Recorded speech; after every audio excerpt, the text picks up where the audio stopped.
Hi, my name is Kristen Gephardt. I am a realtor with Northrop Realty, which is a brokerage here in Berlin, Maryland. I am a volunteer for Junior Achievement, and it is my pleasure to go over today's lesson, which is, it's session one. Session 1 through 3 are related to the 4 C's. The 4 C's are essential skills that employers report they need employees to have, but aren't often seeing in new hires. Today's session, I'm going to go over specifically creativity and critical thinking.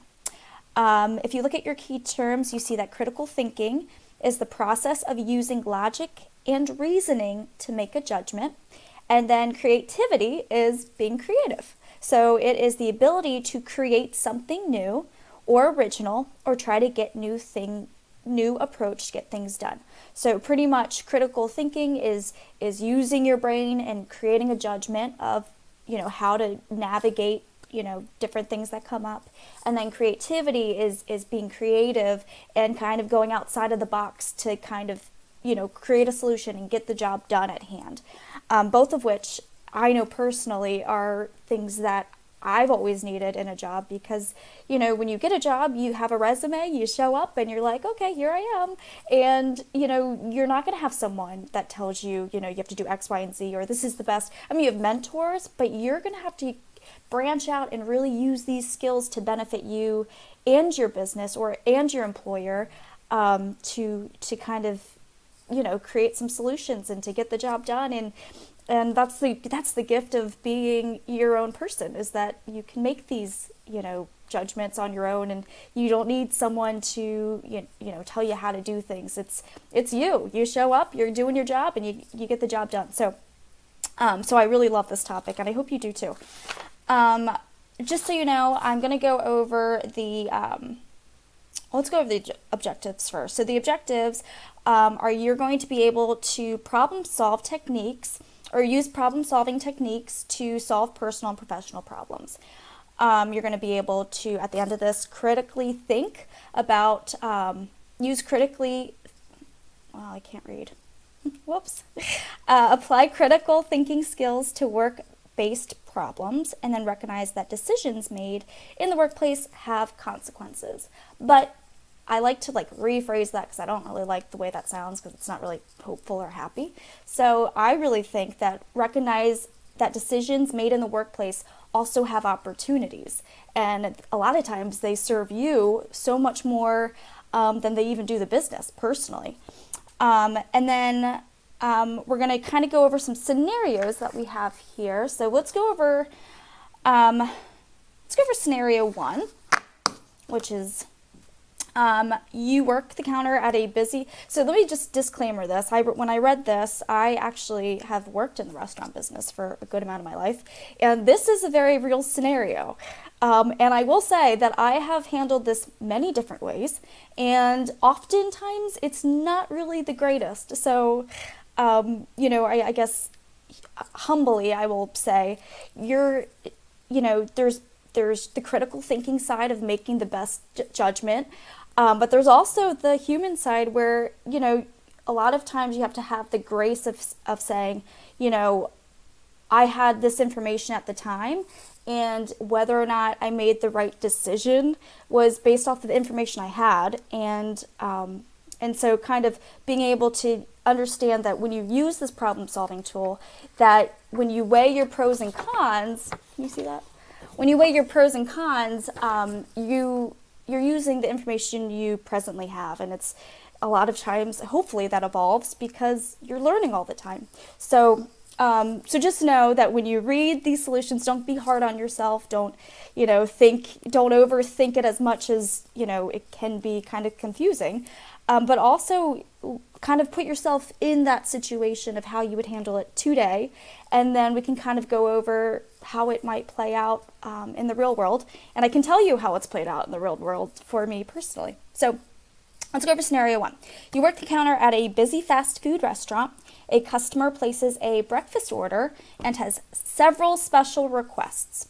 So I want an omelet that is 2 yolks, 3 egg whites. I want fried onions, but like organic. I want free range eggs. I want Gouda from the local market down the street, like crazy. We want it all special.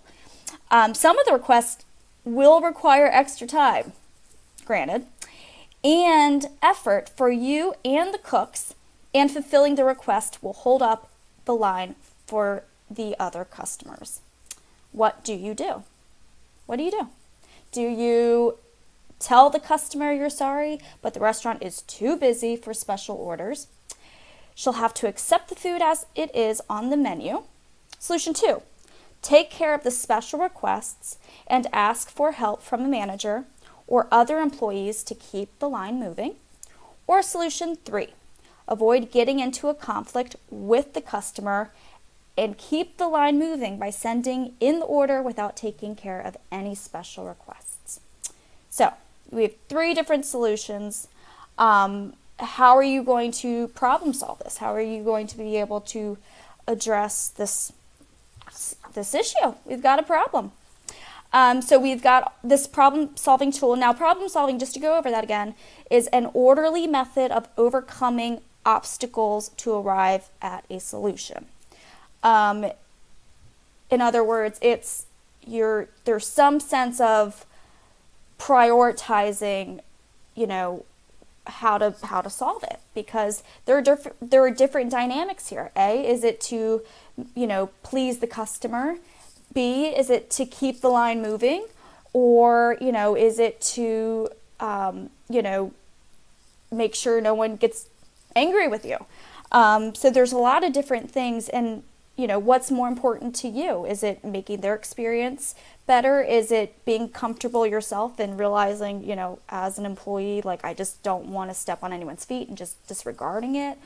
Or is it, asking your business owner or your manager to say, hi, I don't know how to handle this. Is there a way we can do both? Can we kind of keep the line moving, but at the same time still being able to help her out? So what I want you to do is write out for, solution 1, 2, and 3, write down the pros and cons for each solution. And then what we'll do is, if you can hit pause on this video. And then when you're done doing that, it'll probably be, 5 minutes or so for you to do that.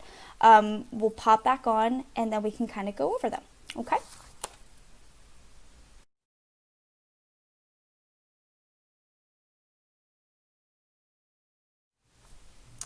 All right. Did we write out some pros and cons? Do we weigh, each solution and figure out which one works the best? I'm curious to know who chose solution 1. Raise your hand. Not that I can see you, but pretend. Who chose solution 2? Not that I can see you, but if I could, I'm curious. And then who chose solution 3? And I hope that maybe, I would be able to find out who rose their hand on each solution. And I can tell you this, if we're going to critically think about this, I think the only solution I would say would never in a million years be okay would be solution 3.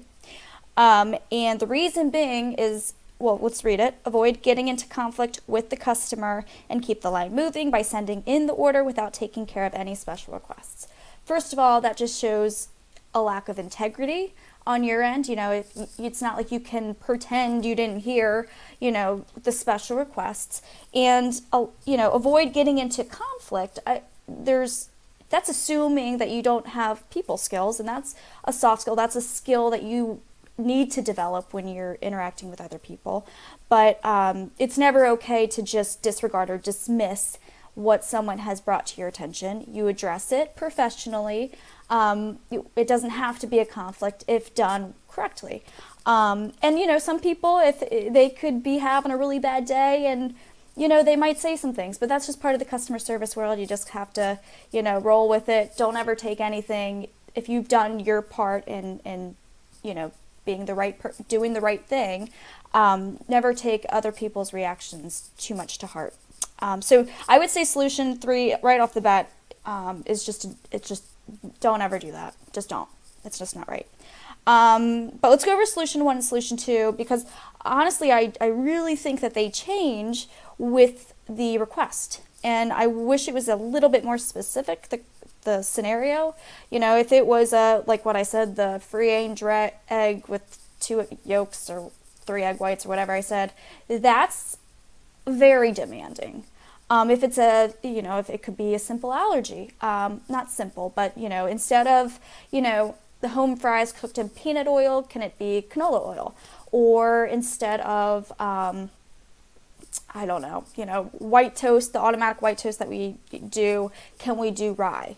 Those are a little bit more manageable, which would help you create a better solution, because, if for example, solution 1, tell the customer you're sorry, but the restaurant is too busy for special orders. In the grand scheme of thing, getting them, a different type of bread doesn't really require that much extra time. And it would be a little bit better to create a better customer service in that case than just being like, yeah, no, sorry, we're too busy. Next, which sometimes is very convenient as the employee to do, because you're like, I'm getting paid X amount of dollars an hour, you're being a pain in the butt, and I don't want to do any extra work. But that's what separates good employees from bad employees, are the ones that really empathize for the customer. Because I know from my personal experience, if I go out and, I want something a little different than what the menu says, I don't want, onions, or I don't want, can I add extra tomato to my sandwich or whatever? I really don't want someone to be so dismissive and be like, yeah, no, we're too busy for that.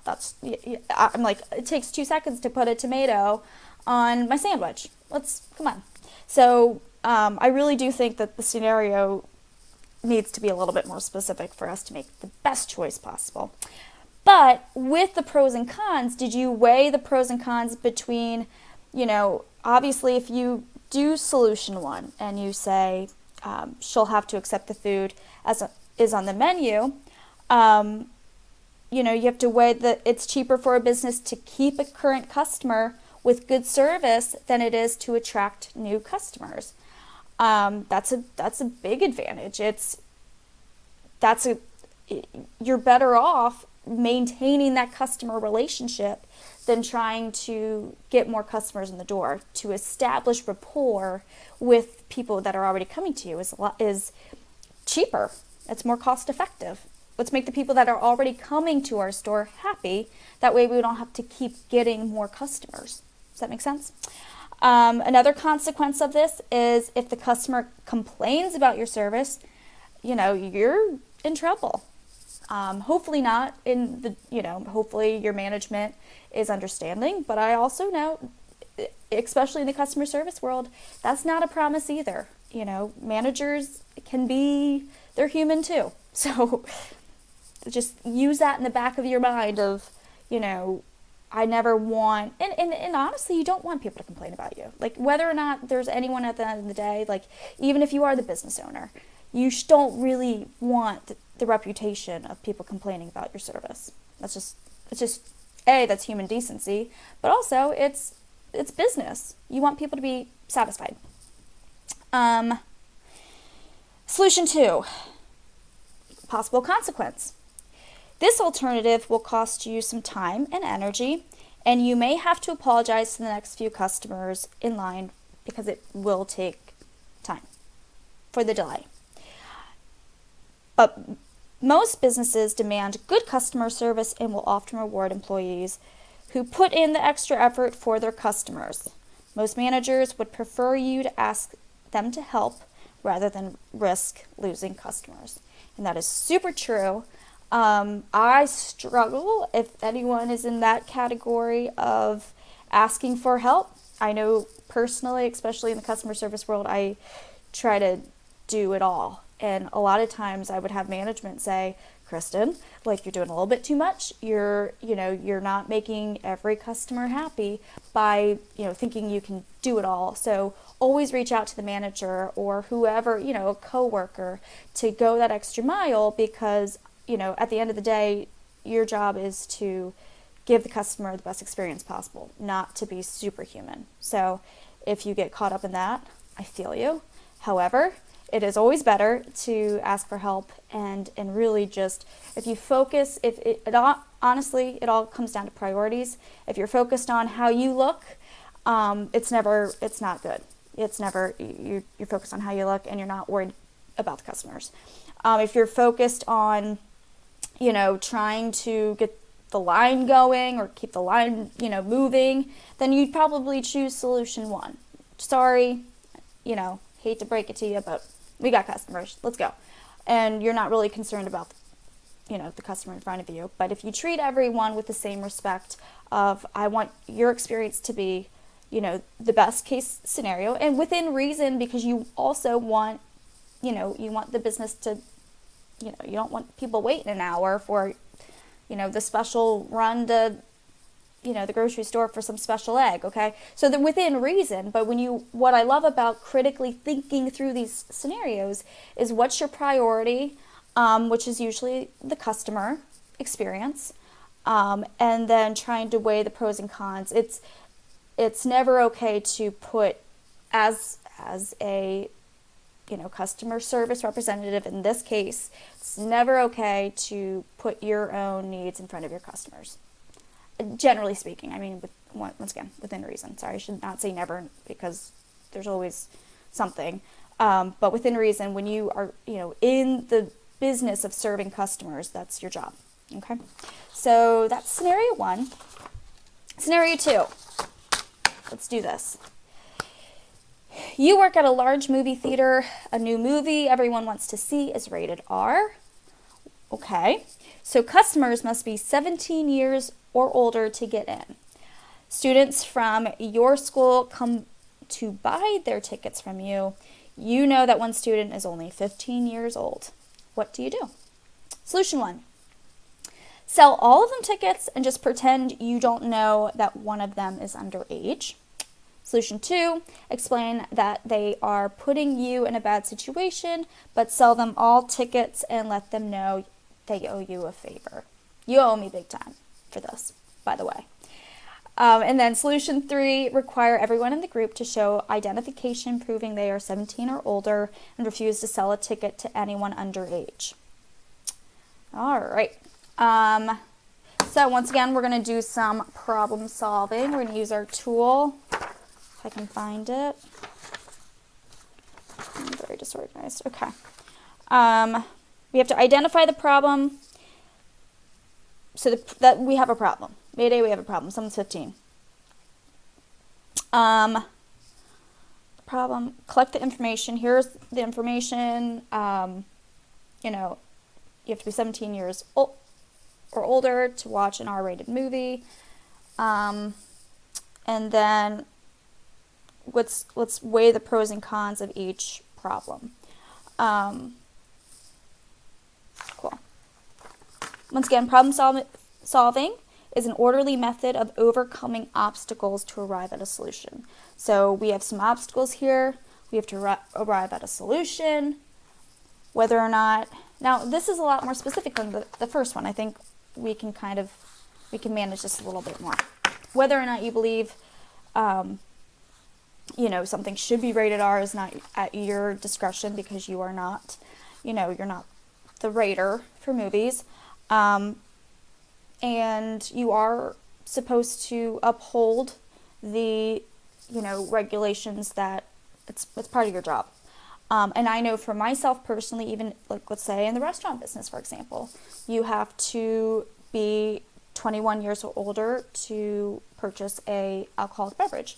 Now, if I had a friend that I saw that was there and she was 18, I legally would be responsible for serving her, knowing, with or without knowing, she is of age.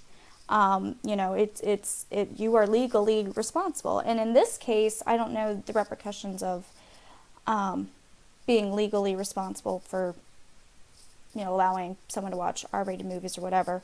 But you are, as an employee, that's not something you would want to have done. That's not a good thing. But there's also peer pressure. You've got, you've got solution one, which is sell all of them tickets and just pretend you don't know that one of them is underage. I think that's a lot like the previous scenario with solution three. I think that shows a lack of character, shows that, no, you're not ignorant of the situation. It's a lot easier to pretend ignorant, though. Granted, we've all been there. I've been there, done it. I'm guilty, but it's never benefited myself ever, and it will never benefit that person ever, because they put you in an uncomfortable situation, and I know that that's uncomfortable too. So there's a lot of wrongs in that first solution one, and I would just bite the bullet and just be like, no. I'm already going into, I didn't even give you any time to, whatever. Solution two, let's do this together. This is going to be interactive. How about that? Solution two, explain that they are putting you in a bad situation, but sell them all tickets and let them know they owe you a favor. Honestly, the outcome of this choice is similar to the first option, but the further error of trying to gain a personal advantage by doing something harmful to your employer could increase the likelihood that someone will report you and that you will suffer more severe consequences. That's just a rabbit hole. Solution three, clearly, I hope everyone got solution three. And if you didn't, that's okay. We'll get there. But if this is another level of character and integrity. I think that really helps with problem solving, because when you're able to go through with that tunnel focus of, is this going to be bad on my conscience? It really helps take away a lot of the uncertainty. And whether or not it's uncomfortable, it can be uncomfortable. But what's cool about uncomfortable situations is that the more you go through, the more you're like, that's not really that bad. I remember a time at, in the restaurant, I'm restaurant, I've been in it for so long, and it's the most applicable in this situation. But there's a time where you have to card everyone, like whether or not they're 70 or 80 years old and clearly older than 21, or clearly, able to go out at a certain, they're of age. And it's just that awkward, they're 80 years old. You're like, duh. But I had to. And I used to make a joke out of it. I know you're, I don't know. It's kind of fun to play around because it's uncomfortable. So you kind of make light of it. You're like, I'm sorry. I know you're, 1,000 years old, but I wouldn't say that. Actually, I probably did. But it's you got to make light of those moments, but they are uncomfortable, and the more you do them, and the more you stick to integrity and character and the ultimate goal of right and wrong, then it'll pay off in dividends, and on so many different levels. Because when people see you make the right decision, the uncomfortable ones sometimes from the get-go or the beginning, they'll start to trust you long term and see that that you are of character, and that's a great way to get a promotion. That's a great way to advance in so many different areas, and it's a great way to have personal responsibility and integrity going forward. And it honestly fuels you in so many different ways that it should take a lot of the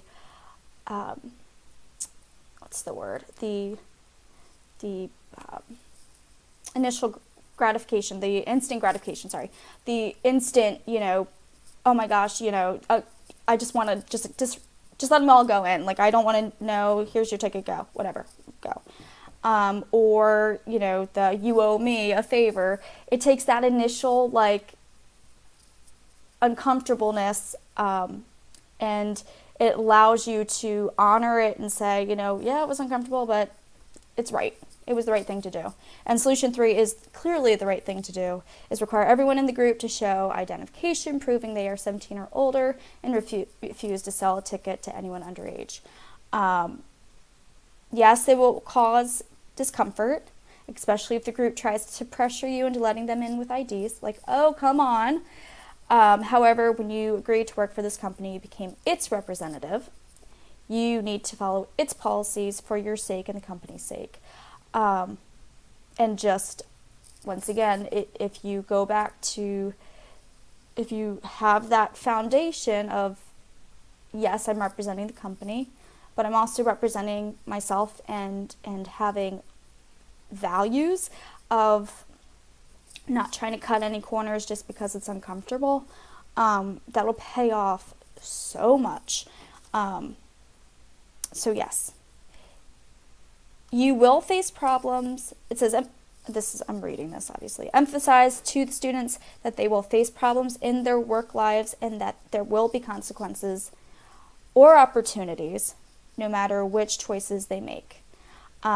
It is important to have a way to systematically make decisions that will increase positive outcomes and reduce negative ones. Once again, we're all human. We make a lot of decisions, which means we make a lot of mistakes. But a lot of times, if you can look at each, decision and properly be able to weigh the pros and cons and have some way to be able to critically think about them and be able to problem solve with what information you have, and have some creativity in the process. Be creative. Think outside the box, because a lot of the a lot of scenarios are new to companies, and if it takes someone to creatively think and to creatively problem solve, because someone's got to do it. You've got to have that level of ownership of, I'm an employee, but I'm a great one. I'm going to do my best job. My best job is making a good judgment in the situation. And based off what I know, I'm going to weigh the pros and cons. I'm going to commit to the right decision with core values and beliefs. And whether or not it pays off, hopefully it will. But, at the end of the day, I'm going to problem solve that. And I'm going to try to create a better solution for, whether or not the outcome of that.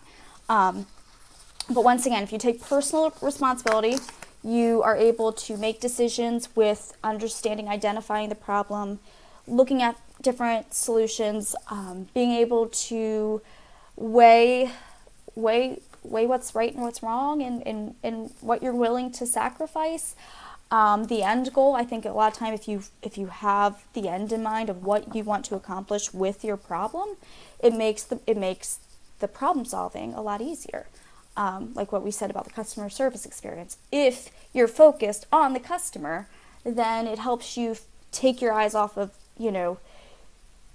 you sacrificing time, and put that customer first, so it alleviates that decision, that conflict. I don't know what else I need to do. Let me hit pause so I can find this out. Hold on. So, it's going. So I think we covered everything. You guys have been able to critically think through each scenario, use creativity to solve the situation, and productively problem solve. At the same time, if you're ever in a situation like that, my biggest takeaway would also be able to find a mentor within your workplace that you can go to kind of navigate the rough waters, especially within your first few years of figuring. I mean, at any point, if in an environment like that, you should always have a mentor, but especially within your first few years of a new environment, new scenarios, completely new situations. When education is a lot different than work. In school, you are taught,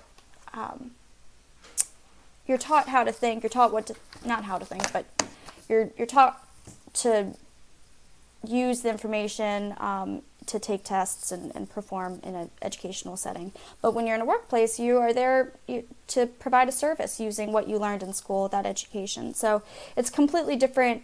It's a completely different element that you add in the workplace. So if you're coming out of the educational environment and you're entering the work environment, which a lot of you guys will be doing, it's you have to wear that extra hat of being able to think like a business and provide that service or that product to your customer, and use your education as the background tool, but not as your crutch, because you know a lot of that doesn't help with your creativity too much at all, because you're not thinking towards the solution, you're thinking towards what I knew back in school. So it's a little different of a equation, especially when it's a lot different than sitting in a classroom. It's the real world, and it's a lot of fun. I wish you guys best of luck in your continued course. I hope I was helpful. And yeah, hope you guys have a great rest of your summer. Take care. I'll see you.